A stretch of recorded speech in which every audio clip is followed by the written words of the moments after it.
ஒரு அழகான கடல் பரப்புல ஒரு இறால் வாழ்ந்து வந்துச்சு. அந்த இறாலோடைய நண்பர்கள் எல்லோரும் எப்பவும் மகிழ்ச்சியாவும் சுறுசுறுப்பாவும் விளையாடிக்கிட்டு இருப்பாங்க. ஆனா இந்த ஒரு இறால் மட்டும் எப்பவுமே ஒரு பயத்தோட இருந்துச்சு. யார் கூடயும் விளையாடாம தள்ளியே இருந்துச்சு. ஒரு நாள் ஒரு குட்டி ஆமை அது கிட்ட வந்து நாம 2 பேரும் கண்ணை மூடி விளையாடலாம்னு சொன்னுச்சு. ஆனா அந்த இறாலுக்கு ரொம்ப பயம். அதனால இல்ல இல்ல நான் விளையாட வரலன்னு சொல்லிடுச்சு. அது எங்கேயாச்சும் தொலைஞ்சு போயிடுவோம்னு பயம். அதனாலதான் அது வரலன்னு சொல்லுச்சு. அதே போல குட்டி நண்டு வந்து அந்த இறால் கிட்ட கேட்டுச்சு, வா நாம போய் பந்து விளையாடுவோம்னு. மறுபடியும் இறால் சொல்லுச்சு, இல்ல இல்ல நான் வரலன்னு. நீ உன் கையில வச்சிருக்கிற பந்து என் மேல பட்டு அடிபட்டுடும் அப்படின்னு சொல்லுச்சு.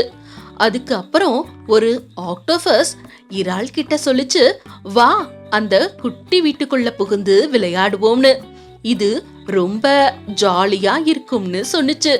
இறால் மறுபடியும் பயத்தோட சொல்லுச்சு, இல்ல இல்ல நான் வரல, என்னுடைய கால்கள் அதுல மாட்டிக்கிட்டா அடிபட்டுடும்னு. அது எப்பவுமே ரொம்ப கவலையாவும் பயத்திலையும் இருந்துச்சு. ஆனா அதோடைய நண்பர்கள் எல்லோரும் கத்தி ரொம்ப சந்தோஷமா விளையாடிக்கிட்டு இருந்தாங்க.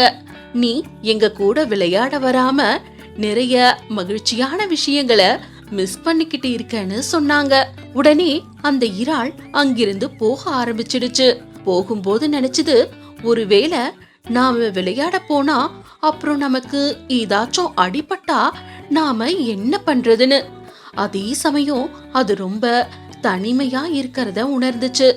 தன்னுடைய நண்பர்கள் எல்லோரும் சந்தோஷமா விளையாடிக்கிட்டு இருக்கிறத பார்த்த அந்த இறால் அவங்க விளையாடிக்கிட்டு இருக்கிற தன்னுடைய நண்பர்கள் யாரும் தொலைஞ்சு போகல, யாருக்கும் அடிபடல, அப்புறம் நாம மட்டும் ஏன் பயப்படுறோம்னு நினைச்சு பெருமூச்சு விட்டுச்சு.